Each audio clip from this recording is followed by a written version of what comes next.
There were 12 beers in the fridge when I left for the hospital. There were 9 when I got back. I counted twice. Not because I cared about the beer. I don't even drink anymore. But because I was too numb to cry, and counting something, anything, felt like control.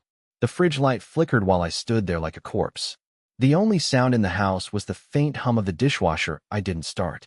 My mother had died 3 hours earlier, alone except for me and the nurse who smelled like cinnamon gum. The machines beeped slower, then flatlined, and the doctor had whispered the time like it was a secret. 3:47 p.m. No one else came. Tara didn't show. Kent didn't text back. And now, someone had been in my house. The couch pillows were rearranged. A charger that wasn't mine was plugged into the outlet by the stairs. And there was a used wine glass on the bathroom counter, lipstick stain, smudged. Our wedding photo was pushed back like someone bumped into it and didn't bother fixing it. There was laughter still trapped in the walls. I could feel it, like heat after a fire. I checked the Ring camera. The feed had been deleted. Not glitched. Not offline. Deleted. And that's when I remembered the letter. I had stuffed it into my coat pocket at the hospital, too shaken to read it. My mother had written it days before she passed, sealed it with red wax like something out of a Gothic novel. The nurse handed it to me without looking me in the eye. She said not to open it until you're alone, she had murmured. Well, here I was. Alone. But not really. I wasn't ready to read it. Not yet. I went upstairs. Our bedroom door was cracked open. It smelled like vanilla lotion and sweat. There was a single sock on the floor, not mine, and a silver chain I didn't recognize on the nightstand, resting beside the candle Tara only lit for special nights. The sheets were bunched. I reached for the pillow on her side and saw something underneath. A receipt. 2 burgers. Large fries. Extra bacon. 1 milkshake. 1 iced tea. 1 room key. From a motel 3 miles away. Timestamp. 2:15 p.m. Today, while I was holding my mother's hand as she died. And on the bottom of the receipt, scrawled in a stupid, familiar chicken scratch. She needed someone who wasn't weak. No name. But I knew the handwriting. I'd grown up watching it scrawl fake apologies onto birthday cards and detention slips. Kent. I finally opened the letter. And my mother's first sentence made my knees buckle. Dawson, if you're reading this, it means I couldn't tell you the truth in person. But you need to know, your brother and your wife are not who you think they are. I sat on the bedroom floor for what felt like forever, the motel receipt still trembling in my fingers. My mother's letter lay open beside me, and I couldn't get past the first line. That one sentence had already torn through everything I thought I knew about my family like a knife through wet paper. Your brother and your wife are not who you think they are. I read it again, then again, as if it would somehow change if I blinked enough. The edges of the paper were soft, worn, like she'd folded and unfolded it too many times before sealing it. There were tiny creases where the ink had bled a little, like maybe she cried while writing it. My mom didn't cry, at least, not in front of anyone. But what hit me harder than the words was the realization that she had known, long before I ever caught the hints, before the quiet texts, before the laughter that stopped when I entered a room, before Tara started wearing perfume to run errands, and Kent began showing up less and less to family dinners with excuses that sounded more like rehearsed scripts than real life.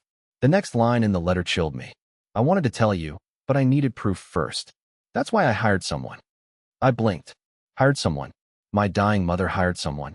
Why? For what? I flipped the letter over with shaking hands and kept reading. She mentioned a name, Eli Hart, a private investigator. She'd apparently contacted him 6 months ago when Tara came to visit her while I was out of town and stayed for 27 minutes, not the 2 hours she'd told me. Mom had found it strange. Too short, too stiff. But it wasn't the short visit that bothered her. It was that Tara had accidentally left behind a bracelet in the guest bathroom. One Mom had seen before. One that didn't belong to Tara. It was mine. I hadn't seen that bracelet in over a year. Thought I'd lost it. Mom started asking questions. First subtle ones, harmless, motherly questions to me like, how's Tara feeling lately? Or does Kent still stop by your place often? I gave her nothing. Because I knew nothing. Because I was the idiot in the middle of a story I hadn't realized was being written without me. Then the letter did something I didn't expect. It gave me a location. A storage unit. Unit number 39 at Green Hollow Self-Storage. Code 2914. Everything is there, she wrote. The recordings. The photos. The truth. I dropped the letter on the floor like it burned. My vision tunneled, the corners of the room pulling in like a collapsing lung. I wanted to scream, or throw something, or run until my knees gave out. But instead, I stood up, slowly, like an old man, and walked to the bathroom, my breath uneven. And then something absolutely broke me. Sitting on the edge of the tub, Tara's phone buzzed. She'd left it behind. Just one notification on the screen. A text. From Kay. Did you open it? Did he find the box? My skin went cold. This wasn't just some affair. There was something else, a box. And Tara knew about the letter. About the storage unit. About everything. But that wasn't possible unless Kent knew Mom had hired someone. Unless they had found out. Unless the box had been tampered with. I bolted out of the house. I didn't grab my wallet. Didn't grab my keys. Didn't even lock the door. I drove to the storage unit like a man being chased by the end of the world. And in some ways I was. The lot was almost empty when I arrived. Just a couple of rusted pickups parked crooked near the entrance, and a man sleeping inside a van with one bare foot sticking out the window. The air smelled like hot dust and diesel, and the hum of cicadas was loud enough to make my ears ring. I pulled up to unit number 39 with the code still burned into my mind, 2914. My hands trembled so badly I mistyped it the first time. The keypad beeped angrily. I punched it in again, slower this time, and when the lock clicked open, something about the silence that followed made me pause. Not relief, not victory, just a cold, buzzing sense of wrong. The latch wasn't fully secured. It had been closed, but not locked. Someone had already been here. I yanked the metal door upward and squinted as the late afternoon light spilled in, illuminating the tiny concrete box where secrets were supposed to live. At first glance, it looked like any other storage unit. Beige filing boxes stacked against one wall, a folding table with a few objects neatly arranged on top, and a small, battered safe shoved into the back corner. There was a folding chair next to the table, and on it sat a thermos, still half full, still warm. That's when I knew. Whoever had been here, they hadn't left long ago. I stood in the doorway, frozen, heart thumping like a war drum. Should I leave? Should I call someone? But who? My brother? My wife? I didn't even trust the police right now. What would I say? My dead mother hired a PI, and I think my wife and brother are conspiring to erase her final message to me. I'd be committed. Or worse, ignored. So I stepped inside. The boxes weren't labeled, but I didn't need a guide. One of them had already been opened. Inside were folders, files, and photographs, all bound with rubber bands. But one envelope was torn open, and its contents were missing. My stomach twisted as I realized what that meant. Someone had taken things. Someone knew exactly what they were looking for. But not everything was gone. I picked up a small cassette recorder, one of those cheap, plastic ones they used in interviews back in the 90s. There was a single tape inside, labeled in my mother's handwriting. E.H. number 3. I pressed play. At first, just static. Then the sound of a man clearing his throat. February 18th, 3:16 p.m. Interview with Mrs. Marjorie Lane regarding concerns about her son's wife and brother. I didn't even realize I had dropped to my knees until the cold of the floor seeped into my jeans. My mother's voice came next, soft, hesitant. I know it sounds paranoid. I know. But I saw them. I saw them together when they thought I was asleep. And it wasn't just flirtation. It was intimate, like something had been going on for a long time. The way Kent touched her lower back when she thought I wasn't looking. The way she laughed at his jokes, not just politely, but like someone who needed to impress him.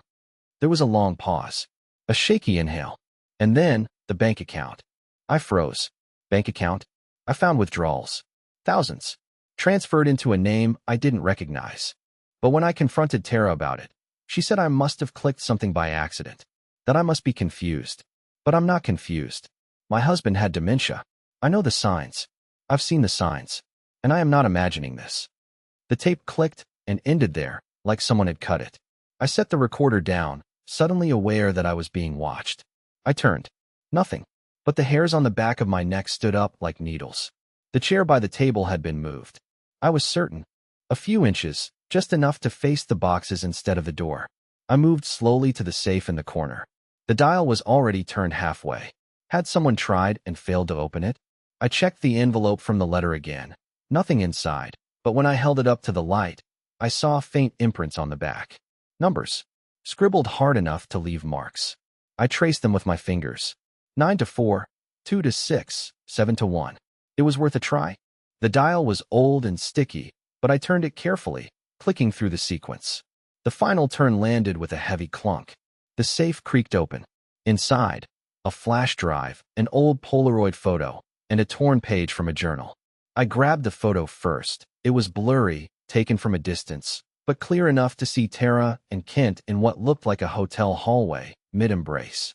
Her hand on his chest, his lips near her ear, and behind them, a door marked room 209. The journal page, in the same familiar handwriting, read, "If anything happens to me before I give this to Dawson, it wasn't natural. I'm not afraid of dying, but I'm afraid they'll make it look like I did." My vision went black around the edges. I stood up too fast, dizzy from something deeper than panic, from the collapse of everything. That's when I heard it. A soft click behind me. The sound of the storage unit's latch being slid shut. I ran to the door, but it slammed before I reached it. And then, a voice, muffled through the metal. "Too late, Dawson." For the first few seconds after the storage unit door slammed, I didn't move. I didn't shout. I didn't pound on the metal. I just stood there, breathing like someone who'd run a mile through smoke, trying to convince myself that I'd imagined the voice, that it wasn't real, that maybe the wind had caught the door. But then I heard it again, a low laugh, too close to be anything but intentional. Slow footsteps, deliberate and unhurried, faded into the gravel outside. Whoever had locked me and didn't need to run. They knew I wasn't going anywhere. I kicked the door hard enough to bruise my heel, shouted once, twice, screamed into the sealed dark, but there was no answer. No windows. No vents. Just hot, recycled air and the stale scent of cardboard and old metal. I pulled out my phone, only to realize what I should have guessed from the moment I stepped inside. No signal. Not a single bar. The concrete swallowed it whole. But what I did have was the flash drive. I slid down against the wall and pulled out the old tape recorder again, needing to ground myself, needing to hear her voice. My mother had always calmed me down, even as a child. One look from her, and I could stop shaking. One word from her, and I'd believe things would be okay again. Not anymore. Not now. I held the flash drive between my fingers, weighing it like it might explode, and remembered the photo. That blurry hotel hallway with room 209 looming in the background. That wasn't just a random moment caught by chance. That was a message. That number meant something. I racked my brain. Had Tara ever mentioned a hotel? A number? I thought back to a few weeks ago, a night she came home late and claimed she'd stayed at a friend's apartment after too many mimosas. It didn't make sense even then. Tara doesn't drink mimosas. Tara doesn't even like orange juice. But I believed her because I was supposed to. Because that's what husbands do. They doubt themselves before they doubt their wives. The storage unit felt like it was closing in, like the air was thickening by the minute. I checked the door again, looked for hinges, weaknesses, anything I could exploit, but there was no way out without help. I didn't know how long I'd been inside when the sound of tires crunching on gravel made me freeze. I pressed my ear to the metal. Another car. The engine idled, then stopped. A door slammed. Footsteps again. Slower. Lighter. Then silence. I held my breath. The latch slid once, then again, and the door creaked open.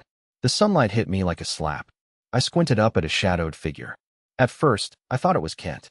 I was ready to swing the recorder like a brick, prepared to fight even if I lost. But it wasn't Kent. It was Eli Hart. Older than I expected, with a crumpled baseball cap and hands that shook slightly when he spoke. "You Dawson?" I nodded, slow and suspicious. He held up a key. "Your mother gave me this. I was watching the place from my truck when I saw someone walk out after you went in. Thought I'd check if you were still breathing." I stared at him. "You saw someone leave? Who?" He shook his head. Didn't catch a face. Black hoodie, moving fast. But they left a deep tire rut when they peeled out. Not subtle. He helped me up and I stepped outside, lungs gulping fresh air like I'd been underwater. "She told me to give you the second drive if you made it this far," Eli said, handing me another flash. "It's encrypted, but the password's the same thing she always told you when you were scared as a kid." I blinked. "You talked to her about me?" He looked at me, and for the first time, his voice softened. "She never stopped talking about you." I clenched my jaw. My throat ached. Eli pointed at my car. "Drive. Go somewhere safe. Don't go home. Don't call them." And for God's sake, don't go to the police until you see what's on that drive. I hesitated. Why? His answer chilled me. Because if even half of what she found is true, you're not just dealing with an affair. You're dealing with a setup. A setup? He nodded. Your wife and brother might not have wanted your mother dead, but they sure as hell benefited the minute she was gone. The first thing I did was drive. I didn't think. I didn't turn on music. I didn't even check my mirrors. I just drove for 2 hours straight, until the city thinned out into hills and phone signal returned. I stopped at a rundown roadside motel with a faded green sign that flickered between open and pin like it couldn't decide how honest it wanted to be. The woman at the front desk didn't ask for much, just cash and a name. I gave her both, though the name I gave wasn't mine. Inside the room, I sat on the edge of the bed and stared at the 2 flash drives, one from the safe, one from Eli Hart. It felt like they were staring back, daring me to look. But I waited. I didn't have my laptop, and there was no way in hell I was using my phone. Not with Tara probably tracking every keystroke by now. So I borrowed an old Dell from the front office, paid $50 as collateral, and locked myself in. The drive from the safe was unencrypted. It opened immediately to a folder titled simply 209. Inside, there were dozens of images. Surveillance photos, mostly. Low-res, black and white, time-stamped. Most taken from what looked like a hallway security cam in a hotel. Same angle, over and over, a camera pointing down toward the door of room 209. And what those photos showed made my stomach twist. Not just Tara and Kent entering the room at separate times, pretending not to know each other. Not just them leaving hours later, separately again. But another man, older, stocky, always wearing the same navy windbreaker, who entered the room a total of 6 times over 2 weeks. The 6th photo showed him never coming back out. The timestamps didn't lie. Who the hell was he? I clicked through more files. A hidden audio recording, muffled and scratchy, like it was captured through a vent. I listened as Tara's voice emerged, colder than I'd ever heard it. He's getting suspicious. He found the overdraft alerts last week. I told him I made a donation to a friend's GoFundMe. Kent, you think he's going to check the hotel bills? Tara laughed. He doesn't even check his own credit card statement. He still uses cash like it's 2003. Kent, what about your name on the insurance paperwork? That's going to be a problem if... She cut him off. It's not. It's already changed. I forged Mom's signature last month. Dawson will never figure it out. The audio crackled, and something banged in the background. A pause. Then Kent again, quieter. You're sure this'll go through? Tara, it already has. Once she's gone, it all flows through me. Then through you. Then to the island. Island. I stopped the recording, my fingers numb. She forged my mother's signature. On what? The second flash drive, the one from Eli, required a password. I stared at the login screen for nearly a full hour. I typed in every childhood saying I could remember. Every bedtime phrase, every old nursery rhyme. Nothing worked. And then I remembered. When I was 8, I had night terrors. Mom used to sit by my bed and say one thing, over and over, until I stopped crying. Not a word. A number. A date. August 3rd. I never knew what it meant. I just knew it worked. I typed 0803. The screen blinked, then opened. There was only one file inside. A video, 26 minutes long. No title, just a timestamp, 5 days before Mom died. I hit play. The screen was dark at first, but then the camera shook and focused. It was Mom, sitting at her dining room table, pale and visibly thinner, wearing a headscarf and a sweatshirt I hadn't seen in years. Her hands were folded tightly in front of her, and when she finally spoke, it was with deliberate, painful calm. If this ends up in your hands, Dawson, I'm gone. She paused. And if you're watching it, it means they've already started the next phase. She went on to explain everything. She'd been investigating Tara for months, not just the affair, but her financial activity. Mom had discovered an insurance policy taken out in her name, listing Tara as a secondary beneficiary. Not me. Tara. When she confronted her, Tara said it was standard paperwork, and Kent had helped her fill it out. That's when she realized they weren't just sleeping together. They were planning something. A transfer of funds. Documents rerouted. Passwords changed. Even her medical care. Kent had convinced one of the doctors to start reducing her medication earlier than scheduled. Said it was what she wanted. Mom's voice broke then. Just once. They didn't need to kill me, she said, eyes welling. They just needed to make sure I died faster. The screen went black. I couldn't breathe. I couldn't think. They didn't just betray me. They accelerated her death. And the worst part? The final 10 seconds of the video. My mother leaned closer to the camera and whispered, "Don't go to the police yet. You need to find the man in the windbreaker first. He's the key. His name is Leon Gentry. And if he's missing, then you need to disappear too." I didn't sleep that night. The motel bed creaked every time I shifted, and the ceiling fan buzzed like it was trying to whisper something in code. I lay there staring up, still seeing my mother's face from the video, tired, hollow-eyed, and fighting not just the cancer, but the feeling that she had been erased before she was even dead. I replayed the final words again in my head. His name is Leon Gentry. And if he's missing, then you need to disappear too. I had never heard that name in my life. Not once. I tried searching him on my phone, but nothing came up. Not a single obituary, news mention, or even a People search hit. It was like he had been scrubbed, or had never existed. But someone doesn't just vanish in 6 days unless someone wants them to. By morning, I had a plan, or at least the beginnings of one. I took the flash drives, the motel receipt, and my mother's letter and drove to a library 2 towns over. Somewhere neutral, somewhere quiet. I used a public computer connected to a VPN just to be safe and searched again. Leon Gentry. Room 209. Disappearance. Still nothing concrete. Just loose threads, a half-buried forum post from 5 years ago mentioning a Leo Gentry involved in real estate fraud in Florida, then vanishing before court. A local police bulletin from 2019 listing him as a person of interest in a probate dispute. No photos, no follow-up. But then I found it. An old scan document, filed under civil court archives in a neighboring county. A handwritten complaint, barely legible, from someone named Eloise Gentry, Leon's mother. She had written to the court asking for help accessing her son's financials after his sudden disappearance. She claimed he was last seen at a hotel in town. The same hotel, room 209. I felt sick.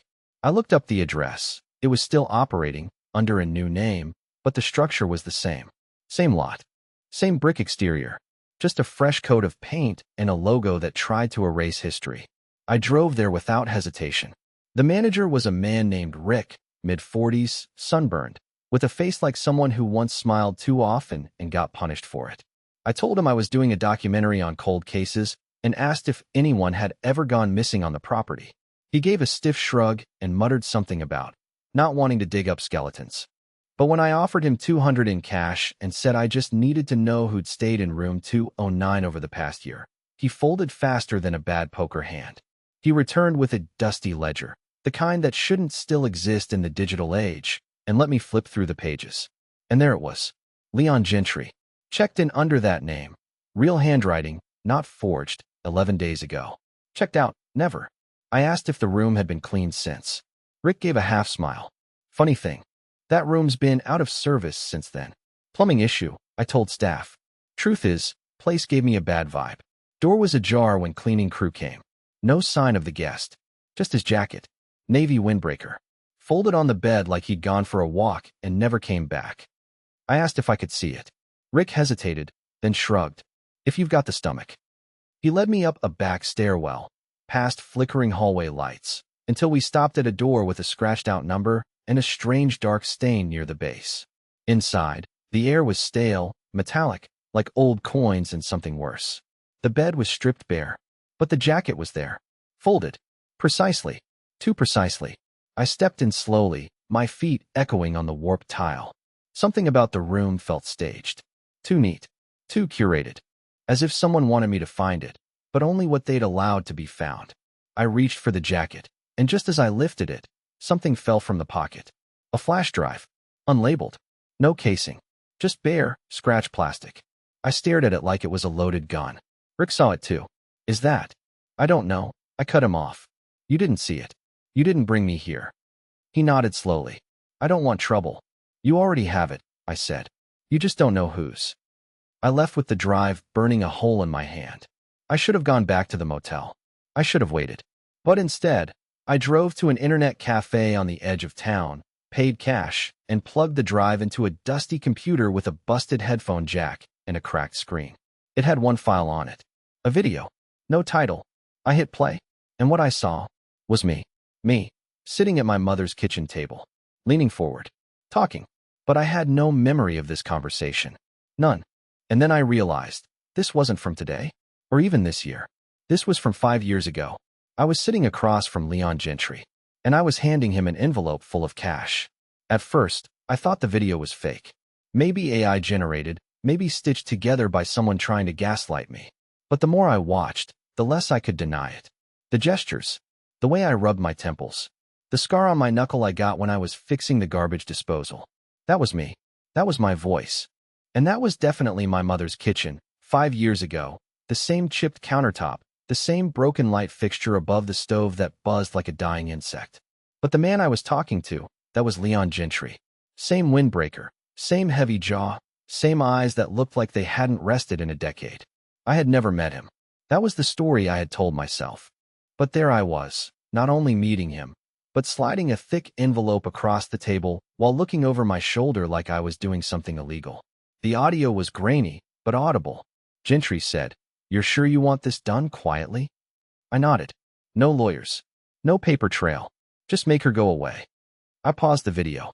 My hands were trembling, but not from fear, from disbelief. Who was I talking about? Make who go away? I pressed play again, heart hammering against my ribs. Leon leaned in, almost off camera. And the brother? What about him? I shook my head. He's harmless. He doesn't know anything. This is just about her. Leon nodded once. All right, but when it starts, you don't get to undo it. No panic. No regrets. The video ended with me saying, "That's the point." I sat in that internet cafe, in a cracked plastic chair that smelled like ash and sweat, and tried to make sense of what I'd seen. It had to be fake. It had to be. But my stomach told me something else. There was a sickness settling in me, a heavy, slow-turning dread. I had no memory of that meeting. None. Not even flashes. But the timestamp on the video was clear. It was dated April 16th, 5 years ago. That was the same week Tara and I almost split. I remember that part clearly. We had a huge fight. She disappeared for 2 nights, claimed she'd been with a friend, and came back with a new necklace and a fresh story about needing time to clear her head. I took her back. Of course I did. I always did. But now I wondered, was the fight a trigger? Was it connected to whatever I had hired Leon to do? I opened my phone and searched through old photos, text threads, emails. Most of that spring was a blur. My work calendar was empty, and there were no entries in my personal journal. I used to write every day, but not that month. That month was blank. I called Eli Hart. When he picked up, I skipped pleasantries. "Did you know I met Leon?" He didn't answer right away. Just a breath. Then, "So you saw the tape. Why didn't you tell me?" "Because it wasn't my place," he said. "Your mother wanted you to remember on your own." "Remember what?" "She said you came to her, years ago, paranoid. You thought Tara was manipulating you, that she was drugging you." The world tilted. Drugging me. She said you had memory gaps, blackouts, personality shifts. You thought you were going crazy. You begged her not to tell anyone. I didn't respond. I couldn't, because suddenly, things were aligning in horrifying ways. Like the dream I had where I screamed at a mirror and punched the wall, only to wake up with blood on my knuckles and Tara telling me I must have fallen in the garage. Or the time I forgot my own birthday and spent the night driving in circles around the same block, unable to remember where I lived. Was I losing time back then? Was I drugged? Was I the one who wanted Mom gone? No, that didn't make sense. I loved her. I protected her. She raised me alone after Dad died. She never remarried, never even dated. She was the kind of mother you wrote about in essays and cried over in therapy. But what if they turned me against her? What if they poisoned my mind before they poisoned hers? I ended the call with Eli and stumbled outside. The sun had already started to set, casting long shadows across the pavement like stretched out lies. I got in my car and drove aimlessly for an hour, windows down, letting the wind whip at my face like punishment. I didn't know who to trust anymore. Not Eli. Not my memories. Not even myself. I pulled into a rest stop and stared at my reflection in the side mirror. And for the first time, I asked myself a question that terrified me more than anything Kent or Tara could do. What if I wasn't just a victim in all of this? What if I was part of it and forgot? It happened while I was driving through the back roads of a pine forest, somewhere between nowhere and nowhere else. My mind was breaking apart at the seams, fragments of memories and theories colliding in my skull like bumper cars on fire. The steering wheel vibrated under my grip as my tires rolled over uneven asphalt, the trees blurring on either side of me like ghosts fleeing the truth. That's when the final piece fell into place. It wasn't a single moment, it was all of them. The missing months, the blank journals, the memory lapses, the meeting with Leon. My mother's distant eyes that spring, like she knew something she couldn't say. Eli's voice telling me she was trying to protect me not just from them, but from myself. And then, like a dam snapping open, I remembered. All of it. The meetings with Leon Gentry weren't part of some dark conspiracy. They weren't evidence of my guilt. They were proof that I was trying to save her. Because Tara and Ken had been drugging me. Subtle at first, then stronger. Slipping things into my coffee, my toothpaste, my vitamins. Anything to confuse me, disorient me, make me question what was real. They wanted me malleable, quiet, compliant, like furniture. But I had started to suspect. I didn't tell them. I told Leon, a fixer, an ex-fraud investigator my mother had met years earlier. He owed her a favor. I asked him to dig. Quietly. Legally. I told him I didn't want revenge. I wanted clarity. What Leon uncovered was the beginning of the end. Tara and Kent had set everything up like a trust puzzle. Forged legal documents that redirected my mother's assets to shell accounts. A forged living will that appointed Tara as power of attorney for Mom's medical decisions. And falsified insurance policies that kicked in only if Mom died, without family oversight. I had been getting too close. So they drugged me harder. And when that wasn't enough, they made sure to isolate me from the only person who truly believed in me, my mother. But she saw through it. That's why she hired Eli. That's why she left me the letter. She knew they'd try to erase her. But she also knew I'd find my way back. When I pulled into the sheriff's station 2 towns over, I didn't look like a man unraveling anymore. I looked like a man ready to rebuild. I handed them the files. The video of my mother's final message. The surveillance footage. The forged documents from the storage unit. I gave them everything. And for the first time since this nightmare began, I saw someone believe me without hesitation. Within 24 hours, both Tara and Kent were in custody. Fraud. Forgery. Attempted murder by medical manipulation. The district attorney's office called it the most quietly sinister case of familial financial abuse we've ever seen. But I didn't celebrate. Not yet. Not until the final call came through from a private hospital out of state. A rehab and psychiatric facility, the kind Leon's contacts had quietly arranged for me years ago when I first suspected something was wrong. I had apparently signed the paperwork, months before everything collapsed, to undergo treatment in case the drugs damaged my cognition. I had forgotten I did that. But now, I remembered. I spent the next 6 weeks in that facility. No phones, no visitors, just time, therapy, reflection, and healing. And when I emerged, thinner, clearer, stronger, I wasn't the same man. I was finally myself again. The story went public. Carefully, selectively. No names were published, but the media ate it up. A podcast episode. A segment on daytime TV about elder abuse and inheritance fraud. I watched it all from my porch, sipping tea, my mother's old sweater draped over my shoulders. I never moved out of her house. It felt right. I rebuilt the garden she loved. Repaired the fence Kent had let rot for years. Cleaned out the attic. Found old photographs I hadn't seen since childhood. I even discovered a box labeled for the train table, filled with model train pieces I thought she had thrown away when I was in high school. She never stopped protecting me. Even when I didn't believe in myself, she did. Even when I forgot, she remembered. I visit her grave every Sunday. I don't cry as much anymore. I tell her about the tomatoes. About how I finally started writing again. About the quiet. And most of all, I thank her. For the letter. For the truth. For never giving up on me. Tara took a plea deal, 15 years. Kent, too. No appeals. No second chances. The courts stripped them of everything they gained. Mom's accounts were restored. The fake trusts were undone. Her estate, her legacy, was given back to me, the only person who never wanted a dime from her. And now? Now I build train tracks in the garage again. I laugh without checking who's listening. I forget things, but only the unimportant ones. And every night before bed, I whisper the things she used to say when I was a child, sobbing through night terrors. August 3rd. You're safe now. Everything's going to be okay. And for the first time in years, it actually is.